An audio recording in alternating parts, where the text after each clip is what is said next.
हाँ जी, so good morning, welcome back again.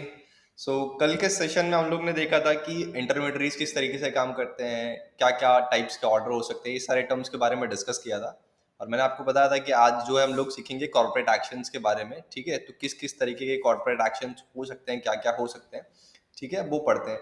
बहुत सारे, देखिए जब भी कंपनी लिस्ट हो रही है ना, तो कुछ ना कुछ एक्शंस कंपनी में चल रहे हैं। ठीक है, there is a action which is running in the company. ठीक है, उसको ही हम लोग कॉर्पोरेट एक्शन बोलते हैं। ठीक है, और उसमें से कुछ स्पेसिफिक हैं जो मैंने यहाँ पे लिखे हैं आपके लिए, जिसपे हम लोगों को ध्यान देना, जिससे हमारा बेनिफिट होगा आने वाले टर्म्स में। जब भी हम लोग इन्वेस्टमेंट या फिर ट्रेडिंग करेंगे, तो जिससे हमारा लेना देना है, हम लोग उसी पे फोकस करेंगे। ठीक है, so without wasting any time चलिए स्टार्ट करते हैं। जो पहला टर्म है हम लोग का, वो डिविडेंड है। ठीक है, अब डिविडेंड क्या होता है? डिविडेंड देखिए बहुत सिंपल टर्म है। जब भी कंपनी कोई प्रॉफिट कर रही है, ठीक है, कंपनी कोई प्रॉफिट कर रही है, ठीक है, लेट्स टेक एन एग्जांपल कि कंपनी ने 100 करोड़ का प्रॉफिट किया। ठीक है, अब कंपनी इसको चाहती है कि कैश में अपने इक्विटी शेयर होल्डर्स को बांटे, रिवॉर्ड करे। ठीक है, स्टॉक बढ़ रहा है, ठीक है, शेयर्स में एप्रिसिएशन हम लोग को देखने के लिए मिल रहा है, दैट इज अनदर टर्म।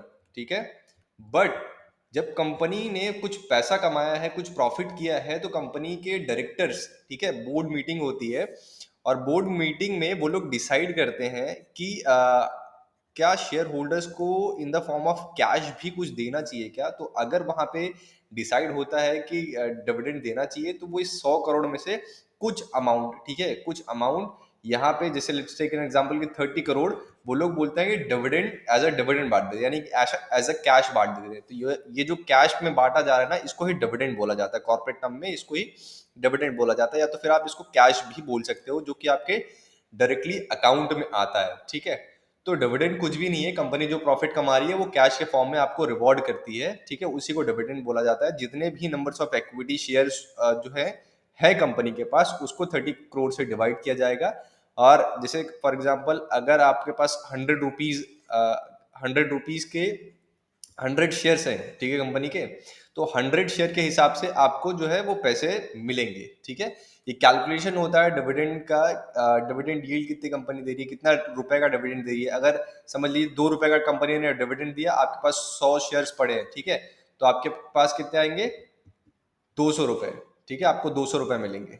अगर 100 रुपए के हिसाब से 100 शेयर्स पड़े हैं आपके पास, और कंपनी अनाउंस करती है कि 2 रुपए के डिविडेंड जो है दे रही है पर शेयर, ठीक है, तो आपके पास 200 रुपए आपको मिलेंगे। ठीक है, आपके अकाउंट में क्रेडिट होंगे। अब इसको चाहो तो आप खर्च कर सकते हो, इसको चाहो तो आप री इन्वेस्ट भी कर सकते हो, जिस भी पर्टिकुलर स्टॉक में आप जो है जिस भी पर्टिकुलर स्टॉक को ओन करते हैं। ठीक है, सो नेक्स्ट जो टर्म है वो है बोनस इशू का। बहुत इजी इजी कॉन्सेप्ट्स हैं, आपको बहुत ज़्यादा वर्डन लेने की ज़रूरत नहीं है। जैसे आपने लास्ट के सेशंस में इजीली समझा है, वैसे ही समझने की कोशिश कर रहे हैं। ठीक है, जहाँ भी डाउट आता है आप मुझे बताओ। अगर आपको नहीं समझ में आता है, अगर आप ये वीडियो जो है यूट्यूब पे देख रहे हैं, तो कमेंट कीजिए, ठीक है, मैं वहाँ पे आंसर करने की कोशिश करूँगा। ठीक, सो बोनस शेयर क्या होता है? ठीक है, जैसे कि हम लोग ने देखा लास्ट के टर्म में कि कंपनी अगर प्रॉफिट कर रही है, ठीक है, कंपनी ने प्रॉफिट किया 100 करोड़ का, ठीक है, so company in the form of cash कुछ आपको रिवॉर्ड करती है। ठीक है, company is rewarding to its equity share holders in the form of cash. ठीक है, अब जब भी कंपनी जो है प्रॉफिट कर रही है, तो कंपनी सिर्फ कैश के माध्यम से ही नहीं, अब वो स्टॉक के माध्यम से भी आपको रिवॉर्ड करेगी। ठीक है, आपको बोनस देगी, bonus in the form of shares. ठीक है, एग्जाम्पल से समझते हैं। जैसे 1,000 रुपए किसी शेयर की वैल्यू है जिसमें आपने इन्वेस्टमेंट किया है। कंपनी क्या बोलती है कि हम लोगों ने 100 करोड़ का प्रॉफिट किया है, 50 करोड़ के हम लोग डिविडेंड दे देते हैं एज अ स्टॉक। ठीक है, यानी कि उसको स्टॉक डिविडेंड भी बोला जाता है। बोनस शेयर को ही, बोनस इशू को ही स्टॉक डिविडेंड भी बोला जाता है। ठीक है, क्योंकि आपको स्टॉक मिलता है। ठीक है, तो कंपनी ने अनाउंस किया कि 2:1 के हिसाब से हम लोग यहाँ पे, यानी कि एक शेयर के बदले 2 शेयर हम लोग आपको जो है देंगे। यानी कि जो ये 1,000 वाला शेयर है, इसके बदले आपको आपके 2 शेयर्स हो जाएंगे। यानी कि आपकी जो भी इन्वेस्टमेंट है, ठीक है, उस पे कोई इम्पैक्ट नहीं आने वाला है। आपकी इन्वेस्टमेंट वैल्यू जो भी है, इन्वेस्टमेंट वैल्यू जो भी है, जैसे कि एग्जांपल से समझते हैं, जैसे आपने समझ लीजिए 1 लाख रुपए इन्वेस्टमेंट किया था, ठीक है। अब कंपनी ने बोनस दिया और कंपनी बोल रही है कि 1,000 रुपए का शेयर था अपना, ठीक है। अब उसको ही कंपनी तोड़ देगी दो भाग में, दो हिस्से, दो टुकड़े कर देगी उसने उसके, ठीक है। तो उसके 500 के 500 के दो शेयर्स हो जाएंगे। ये कंपनीज इसलिए करती हैं ताकि उनके पर्टिकुलर जो स्टॉक्स है ना, उनमें लिक्विडिटी बनी रहे, ठीक है। यानी कि इजीली रिटेलर्स जो है बाय कर सकें। तो लिक्विडिटी बने रहने के लिए भी कंपनीज ये करती हैं कि बाय या फिर सेल हो सके, अफोर्डेबल बनाए रखने के लिए भी बोनस इशू दिया जाता है। अब देखिए, जो कंपनी प्रॉफिटेबल है और जिसके पास कैश पड़ा है ना, वही कंपनी बोनस दे सकती है, ठीक है। बोनस हर कंपनी नहीं दे सकती, जिसके पास कैश पड़ा होता है वही दे सकती है। और दूसरा टर्म क्या आता है, जब भी बोनस देती है ना कंपनी, तो कंपनी के फेस वैल्यू में कोई फर्क नहीं आता है, ठीक है। जैसे हम लोग ने डिविडेंड की बात की ना, तो डिविडेंड जो कैलकुलेट होता है वो फेस वैल्यू पे कैलकुलेट होता है, ठीक है। फेस वैल्यू जनरली आप देखेंगे तो 10 रुपए की होती है। 10 रुपए के हिसाब से कैलकुलेशन बहुत ईजी हो जाता है, इसके लिए फेस वैल्यू 10 रखी जाती है, ठीक है। तो इसमें कोई फर्क नहीं आता है फेस वैल्यू में, ठीक है। तो बोनस इसी को बोला जाता है। ये दिवाली का कोई बोनस नहीं होता है आपके वैल्यू में, ठीक है। कोई फर्क नहीं आता, कंपनी के स्ट्रक्चर में भी कोई फर्क नहीं आता है। यहाँ पे सिर्फ और सिर्फ आपके स्टॉक के प्राइस में जो है डिफरेंस आपको दिखेगा कि 1,000 वाला शेयर 500 500 के दो हो जाएंगे, यानी कि number of share will be increase, ठीक है। जहाँ पे आप जो है number of shares will be going to be increase, ठीक है, number of share will increase. तो जैसे आपको मैंने बताया कि 1,000 शेयर्स थे आपके पास, तो वो अब बढ़ के 2,000 हो जाएंगे, ठीक है। क्योंकि कंपनी ने अपने शेयर का प्राइस जो है वो 500 500 कर दिया। 500 के दो शेयर्स हो जाएंगे, तो उस हिसाब से 2,000 शेयर्स हो जाएंगे आपके पास, ठीक है। तो बोनस इशू का इतना ही जो है कॉन्सेप्ट है, इसी तरीके से समझा जाता है। इतनी ही चीजें हैं जो आपको स्टार्टिंग में समझनी चाहिए, ठीक है। नेक्स्ट जो टर्म आता है वो राइट इशू का आता है, ठीक है। अब देखिए, मैंने आपको बताया था कि जैसे कंपनी फर्स्ट टाइम आ रही है बाजार में, यानी कि फर्स्ट टाइम अगर उसको पैसे मार्केट से लेने हैं, ठीक है, तो उसको आईपीओ बोला जाता है। और उसके बाद जैसे ही लिस्ट हो गई बाजार में, यानी कि एक्सचेंजेस पे लिस्ट हो गई कंपनी, एक्सचेंजेस पे लिस्ट हो गई, एनएससी और बीएससी दोनों पे, ठीक है। एनएससी और बीएससी पे लिस्ट हो गई। अब कंपनी को फिर से पैसे की रिक्वायरमेंट आ रही है, तो अब ये क्या करेगी, उसके पास एक तरीका है राइट इशू का, ठीक है। यानी कि जो भी इसके एग्जिस्टिंग शेयर होल्डर्स है ना, एग्जिस्टिंग शेयर होल्डर्स है, उनसे ये पैसे मांग सकती है। जैसे कि आपके पास किसी भी कंपनी के आर कंपनी के कोई शेयर्स पड़े हैं, ठीक है। तो कंपनी क्या करेगी कि आपको ऑफर करेगी कि क्या आप दोबारा पैसे लगाना चाहते हैं। दोबारा से कंपनी क्या करेगी, डिस्काउंट पे ऑफर करती है जो एग्जिस्टिंग शेयर होल्डर्स होते हैं ना। अब समझ लीजिए शेयर का भाव चल रहा है 100 रुपए, ठीक है। और कंपनी क्या करेगी कि यहाँ पे जो अपने एग्जिस्टिंग शेयर होल्डर्स है ना, बाजार में तो भाव 100 रुपए का चल रहा है, अगर आप भैया आप खरीदने जाएंगे तो 100 रुपए आपको देने पड़ेंगे, तभी आप एक शेयर खरीद सकते हैं। लेकिन कंपनी क्या करती है कि 90 रुपए में वो आपको ऑफर करेगी कि 90 रुपए में आप जो है फिर से पैसे लगा सकते हैं। यहाँ पे आपको ये राइट दे रही है कंपनी, ठीक है, क्योंकि आप उसके एग्जिस्टिंग शेयर होल्डर्स हैं। अभी करंट प्राइस चल रहा है 100 रुपए, तो आपने 90 रुपए में कंपनी से वापस खरीद लिया, 10 रुपए बचे ना, वो डिफरेंस जो निकल के आ रहा है वो आपका प्रॉफिट होता है वहां पे, ठीक है। तो उसको आप चाहो तो री इन्वेस्ट भी कर सकते हो उसी पर्टिकुलर शेयर में, ठीक है। तो company is giving you right to invest again its company, ठीक है। सो बहुत ही बेसिक टर्म्स हैं कि कंपनी अपने एग्जिस्टिंग शेयर होल्डर्स को ही ऑफर कर रही है कि आप फिर से जो है इन्वेस्ट कर सकते हो लोअर प्राइसिंग पे, ठीक है।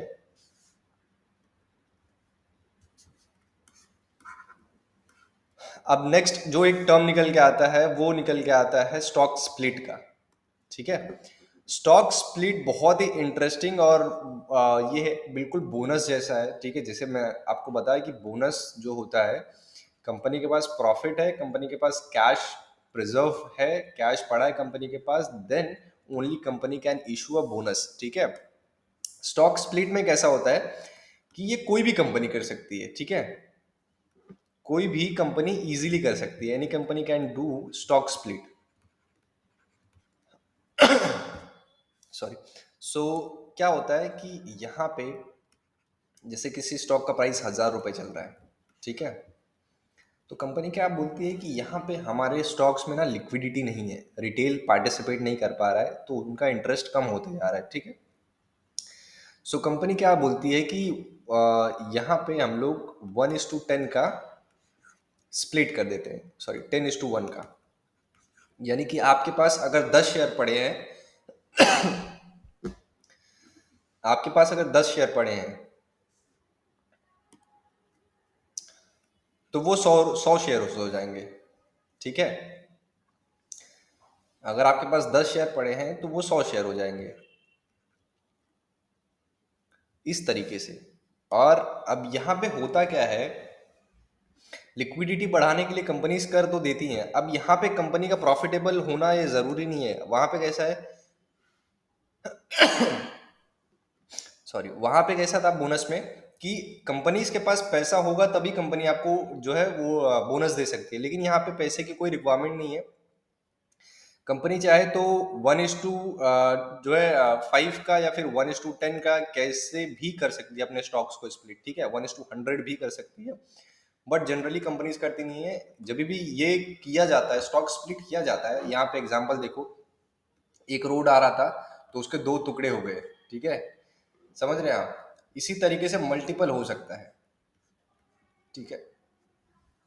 बोनस में मैंने आपको बताया था कि बोनस में आपको कंपनी के पास कैश है तो कंपनी तभी कर सकती है, लेकिन यहाँ पे कैसा है कि ये पीएसयू में ज़्यादा देखने के लिए मिलता है।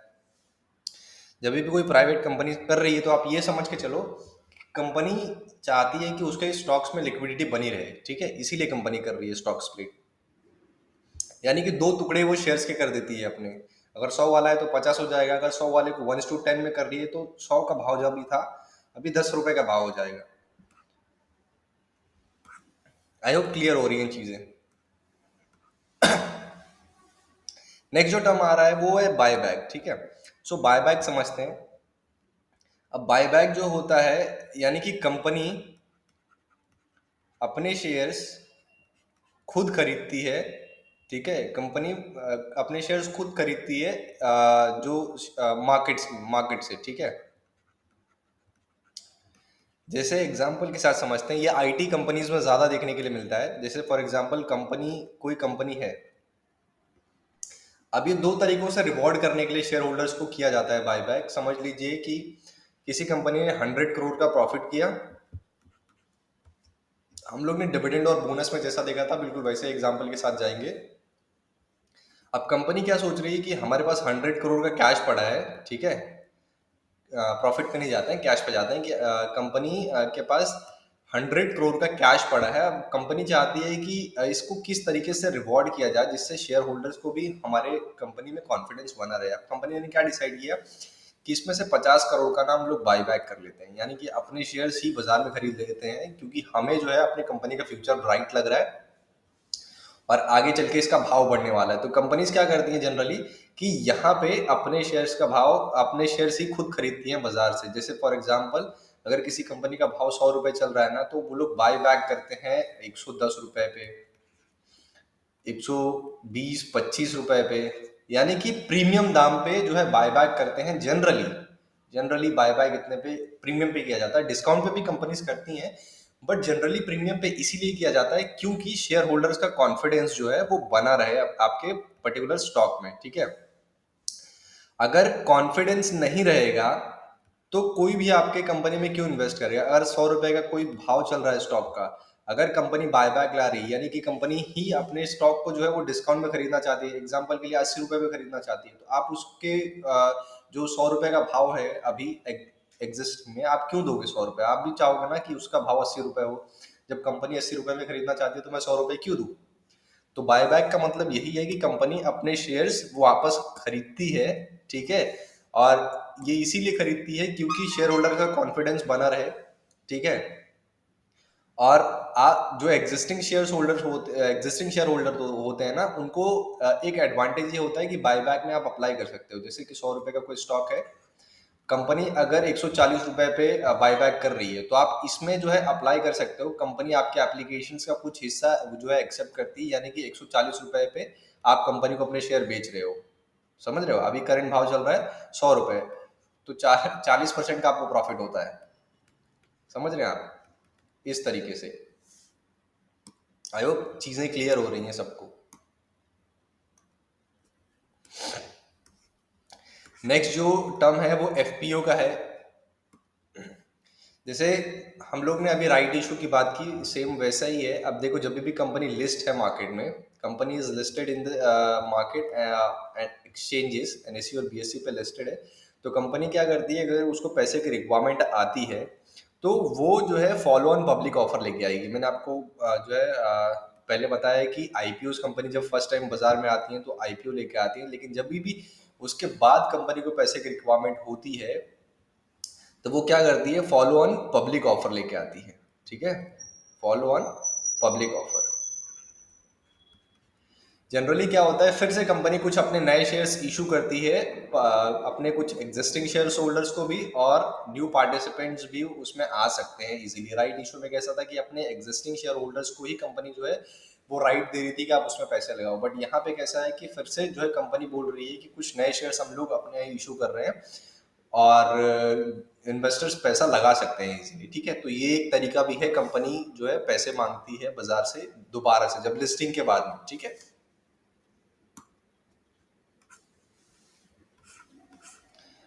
उसके बाद एक टर्म आता है reverse stock split. Stock split तो हम लोग ने समझ लिया था कि समझ लीजिए एक स्टॉक का प्राइस 100 रुपए है, तो उसके दो टुकड़े कर देगी कंपनी, तो 50-50 के दो शेयर्स हो जाएंगे।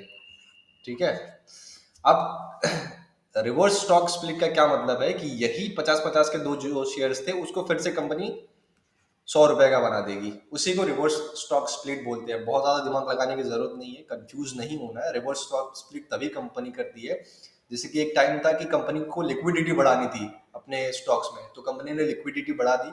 अब कंपनी क्या चाहती है कि हमारे शेयर्स जो है ना, हमारे शेयर्स जो हैं, हमारे जो शेयर होल्डर्स हैं, वो मतलब जिनके पास भी नॉलेज है वही रहे। समझ रहे हैं आप? जिसके पास नॉलेज है कंपनी के बारे में वही रहे। बहुत ज़्यादा पार्टिसिपेशन हम लोगों को नहीं चाहिए अपने स्टॉक्स में। बहुत ज़्यादा लिक्विडिटी से अभी हमको लेना देना नहीं है। और जब भी कंपनी रिवर्स स्टॉक स्प्लिट करती है ना, यानी कि अपने स्टॉक्स को दोबारा जो है, जैसे उसने आधा आधा बांटा था तो उसको फिर से जोड़ती है कंपनी, यानी कि फिर से 100 रुपए का बना रही है, तो इससे कॉन्फिडेंस भी डेवलप होता है कंपनी में, कि कंपनी ये भी चाहती है कि कंपनी के स्टॉक के प्राइसेस जो हैं वो सस्ते ना रहें। और जब कंपनी के स्टॉक के प्राइसेस सस्ते नहीं रहेंगे, तब retailers will not participate in that stock. ठीक है, रिटेलर का पार्टिसिपेशन नहीं होगा उतना। इससे क्या है कि कंपनी के प्राइसेस जो है वो फ्लक्चुएट नहीं होंगे बहुत ज़्यादा। लिक्विडिटी कम रहेगी तो फ्लक्चुएशन हम लोग को जनरली देखने के लिए नहीं मिलते। वहां पे जो भी पार्टिसिपेट करेगा ना, या तो वो अपना जो व्यू बना के आएगा वो लंबे टाइम का बना के आएगा। जैसे मैं आपको बता रहा हूँ कि कोई कोई कंपनी का आप देखेंगे ये प्राइसेस जो है, जैसे एमआरएफ का प्राइस आप देखो, एमआरएफ का प्राइस देखेंगे तो एक टाइम के लिए 1.5 लाख हो गया है।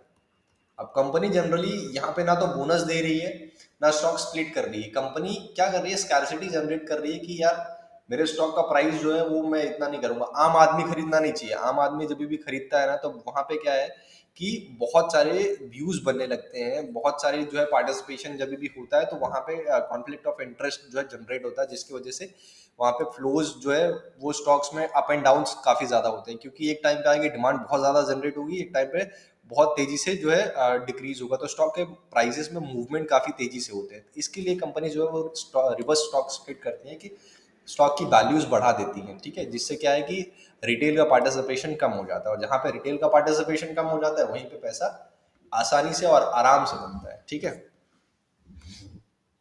आई होप यहाँ तक सबको सारी चीजें क्लियर हो रही हैं। हम लोग ने कॉर्पोरेट एक्शन देखा किस तरीके से होता है, तो ये कॉर्पोरेट एक्शन से इन पे सब पे फोकस करते चलना है आपको एट इनिशियल स्टेज। और भी कोई भी चीजों पे ज्यादा ध्यान देने की जरूरत नहीं है। ठीक है, सो हम लोग ने जनरली ये सारे टर्म्स तो देखे ही हैं कि आप जो है कैसे बाय और फिर सेल करेंगे। आपको डीमैट अकाउंट ओपन करना पड़ता है, किसी भी ब्रोकर के साथ में ट्रेडिंग अकाउंट ओपन करना पड़ता है। ठीक है, किसी भी स्टॉक में अगर आपको इन्वेस्टमेंट करनी है तो फर्स्ट ऑफ ऑल आपको रिसर्च लगेगी। थोड़ी सी आप रिसर्च करें कि स्टॉक का price, let's take an example, 100 रुपए चल रहा है, तो 100 रुपए चल रहा है तो क्या फेयर प्राइस है कि नहीं है, कंपनी का बिजनेस क्या है, कंपनी के प्रमोटर्स क्या करते हैं, ठीक है। तो ये सारी टर्म्स जो है वो आपको थोड़े से रिसर्च करने पड़ेंगे, प्रमोटर्स एजुकेटेड है नहीं। एजुकेशन का भी बहुत बड़ा इंपॉर्टेंट रोल है, अगर प्रमोटर्स एजुकेटेड नहीं है तो उस बिजनेस के बारे में कितना नॉलेज रखते हैं, ठीक है। तो ये सारे टर्म्स आप जब भी स्टॉक्स में रिसर्च कर रहे हैं इन्वेस्टमेंट के लिए, तो अब आपको ध्यान देने पड़ते हैं, ठीक है। आई होप मैंने आपको ये बताया कि ऑर्डर कैसे प्लेस किया जाता है कोई भी ब्रोकर के आसपास में, प्लेटफॉर्म पे, सॉरी। तो प्लेटफॉर्म पे जैसे ही आप ऑर्डर डालने जाते हो तो बहुत सारे टर्म्स आपको निकाल के आएंगे कि मार्केट ऑर्डर डालना है, लिमिट ऑर्डर डालना है, स्टॉप लॉस कैसे प्लेस करना है, ठीक है। तो ये सारे टर्म्स हम ऑलरेडी डिस्कस कर चुके हैं। कुछ मेजर इवेंट्स की बात करते हैं जो हिस्ट्री में हुए हैं, जिससे बाजार में हम लोगों को जो है काफ़ी बड़ी मूवमेंट देखने के लिए मिली है, डाउन साइड में, अप साइड में। और कुछ इवेंट्स ऐसे भी होते हैं जो रेगुलर बेसिस पे होते रहते हैं, तो उनकी वजह से भी बाजार में फ्लक्चुएशंस होते हैं, ठीक है। तो हर्षद मेहता का एक स्कैम है जिसके ऊपर मूवी भी बनी है, 1992 हर्षद मेहता स्कैम। आप लोगों ने अगर नहीं देखी है तो आप जाके देख सकते हो। तो उसके बारे में भी आपको अगर आप देखते हो ना, तो बाजार के बारे में थोड़ा सा कॉन्फिडेंस और नॉलेज दोनों डेवलप होता है, ठीक है। एक बाजार करके मूवी है, ठीक है, वो भी बहुत अच्छी मूवी है, तो वो भी देख सकते हो आप, ठीक है। तो हर्षद मेहता का स्कैम जो है वो हुआ था 1992 में। तो वहाँ पे भी बाजार में काफ़ी बड़ा बुल रन चल रहा था, तो जब स्कैम बस्ट हुआ तो बहुत बड़ा डाउनफॉल भी देखने के लिए मिला। एक टाइम था डॉट कॉम का बबल हुआ, हर्षद मेहता का स्कैम आप पिक्चर देखेंगे तो इजीली क्लियर हो जाएगा। डॉट कॉम के बारे में मैं आपको थोड़ा सा बताता हूँ। एक टाइम था 2000 में, जब कंप्यूटर नया नया आया था, तो लोग क्या करते थे कि डॉट कॉम करके, ये जैसे कि समझ लीजिए कि कोई abc.com करके कोई वेबसाइट बना दिया और कंपनी रजिस्टर कर दिया इस नाम से, और कंपनी में कुछ काम नहीं हो रहा है, तो क्या है कि इस तरीके से लोग फेक कंपनीज बनाते थे, ठीक है, फेक कंपनीज जनरेट करते थे और अपनी कंपनीज जो है स्टॉक मार्केट में लिस्ट करवाते थे, जिससे क्या है कि इन्वेस्टर्स का पैसा वहाँ पे काफ़ी लूज हो रहा था। तो उसके बाद वहाँ पे एक टाइम पे पता चला, जब कुछ रिसर्च हुई, तो उसके बाद पता चला कि ऐसी कोई कंपनी जो है बहुत सारी लिस्टेड है बाजार में जिनमें कोई काम नहीं होता है। तो वहाँ पे वो डॉट कॉम जो है बस्ट हुआ कि कंपनीज जो है डॉट कॉम लगा के लिस्ट हो रही है मार्केट में, ठीक है। उसके बाद जो है 2007-8 में लेमन ब्रदर क्राइसिस आया, ठीक है। ये छोटा मोटा नहीं, बहुत बड़ा क्राइसिस था, क्योंकि ये दोनों भाई जो है वो इन्वेस्टमेंट बैंकर थे, ठीक है। ये दोनों भाई इन्वेस्टमेंट बैंकर थे और इंटरनली कनेक्टेड होते हैं ये लोग। बैंक्स जो भी है ना, इंटरनली एक दूसरे से कनेक्टेड होते हैं। जब यूएस में ये हुआ ना, तो आप देखेंगे कि पूरे बाजार पे, सिर्फ इंडिया के ही नहीं, इंडिया में भी इम्पैक्ट आया था, यूएस के बाजार भी काफ़ी तेज़ी से क्रैश किए थे। तो जो 2007-8 का क्राइसिस हुआ था, उसके बाद जब बाजार गिरा ना, जब बाजार फॉल हुआ, तो उसको 2 साल लगे बाजार को ये हाई क्रॉस करने के लिए, 2 साल लगे, ठीक है। यानी कि 2009 के मिड के बाद जो है मार्केट ने उस लेवल को क्रॉस किया। तो इस लेवल का क्राइसिस हम लोग को देखने के लिए मिला था लेमन ब्रदर वाले टाइम में, ठीक है। कोविड तो आई होप सब लोगों को पता ही है कि कोविड हुआ था यहाँ पे, तो दुनिया ही एक टाइम पे खत्म होने वाली थी। तो लोगों में इतना कॉन्फिडेंस नहीं था, तो बाजार में डाउन मूव काफ़ी तेज़ी से देखने के लिए मिला। बट जैसे ही वैक्सीन आ गई, बाजार में अप मूव भी बहुत तेज़ी से देखने के लिए मिला, ठीक है। तो ये एक इवेंट था जहाँ पे हम लोग को सबसे शैलो करेक्शन देखने के लिए मिला, ऑलमोस्ट 3-4 महीने का जो है करेक्शन था। बाजार क्योंकि बहुत तेज़ी से नीचे आया, 50-60% के आसपास करेक्ट हुआ, लेकिन नेक्स्ट 2 to 4 मंथ्स में वो रिकवर भी कर गया और उसका हाई भी क्रॉस कर दिया। तो ये सबसे शॉर्टेस्ट करेक्शन हम लोग ने देखा है अभी तक का, ठीक है। और कुछ मेजर इवेंट्स ऐसे भी आते हैं, जैसे आपको मैं बताता हूँ, बजट अनाउंसमेंट, ठीक है। हर साल आता है बजट, ठीक है, 1 फैब को हर साल बजट आता है। तो हमारे स्टॉक मार्केट में जो है फ्लक्चुएशंस होती हैं। अभी बजट आने वाला है, तो स्टॉक मार्केट को डायरेक्शन भी मिलेगी किस तरीके से, अगर जीडीपी ग्रो कर रही है कि नहीं कर रही है, जीडीपी में को लेके पुश गवर्नमेंट किस तरीके से दे रही है, अब आम आदमी के हाथ में पैसा जा रहा है या फिर आम आदमी के हाथ से पैसा आ रहा है, ये सारे टर्म जो है वो डिस्कस किए जाते हैं, वो सारे को रिलेट होते हैं मार्केट से। और मार्केट जनरली फ्यूचर में सारी चीज़ों को डिस्काउंट करते चलता है। बट कुछ अगर सरप्राइज निकल के आता है तभी बाजार गिरता है, ठीक है। अब कैसा है कि आप देखेंगे कि एक और जो है इवेंट होता है, आरबीआई की मीटिंग्स होती हैं, ठीक है, इंटरेस्ट रेट के ऊपर, यानी कि जो आपको जनरली एफडीज पे रेट ऑफ इंटरेस्ट वगैरह मिलता है ना, उसी तरीके से आरबीआई जो है वो मॉनेटरी पॉलिसी लेके आती है।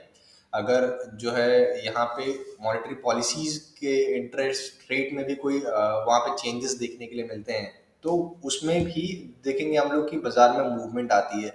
तो बहुत सारे टर्म्स होते हैं इंक्लूडेड। अब जैसे कि एग्जांपल के लिए कि आरबीआई अगर बोलता है कि हम लोग मार्केट में से लिक्विडिटी जो है निकाल रहे हैं, यानी कि बाजार से पैसा निकाल रहे हैं, विड्रॉ कर रहे हैं, तो ये एक नेगेटिव इम्पैक्ट होता है मार्केट के लिए। उसी तरीके से अगर वो बोलता है कि लिक्विडिटी हम लोग इंजेक्ट कर रहे हैं मार्केट में, तो एक पॉजिटिव इम्पैक्ट होता है। जिससे अभी हाल ही में बोला था आरबीआई ने कि मंडे को वो लोग लिक्विडिटी इंजेक्ट करने वाले हैं, तो वहां पे कुछ पैसा यानी कि बाजार में डालेंगे, तो इससे क्या होता है कि बाजार में एक मूवमेंट आती है, ठीक है। और यहाँ पे कुछ कुछ चीज़ों को आरबीआई बहुत स्ट्रिक्टली बोलता है, जिसकी वजह से यानी कि बहुत सारे लोन्स पे आरबीआई बात करता है, जो भी मॉनेटरी पॉलिसीज आती हैं कि अनसिक्योर्ड लोन ज़्यादा ना बांटे जाएं, ठीक है। अनसिक्योर्ड लोन बैंक्स काफ़ी बांट रहे हैं, यानी कि क्रेडिट कार्ड्स वगैरह पे लोन्स काफ़ी ज़्यादा बांटे जा रहे हैं, तो उसको लेकर आरबीआई थोड़ा सा टेंस्ड रहता है, बोलता है कि आप सिक्योर्ड लोन पे ज़्यादा फोकस करें rather than focusing on unsecured loan. क्योंकि क्या होता है कभी कभी क्यों एनपीएस का जो है बैंक्स के बढ़ जाते हैं ना, तो वहाँ पे वो रिकवरी नहीं हो पाती है, जिसकी वजह से बैंकों को दिक्कत होती है, ठीक है।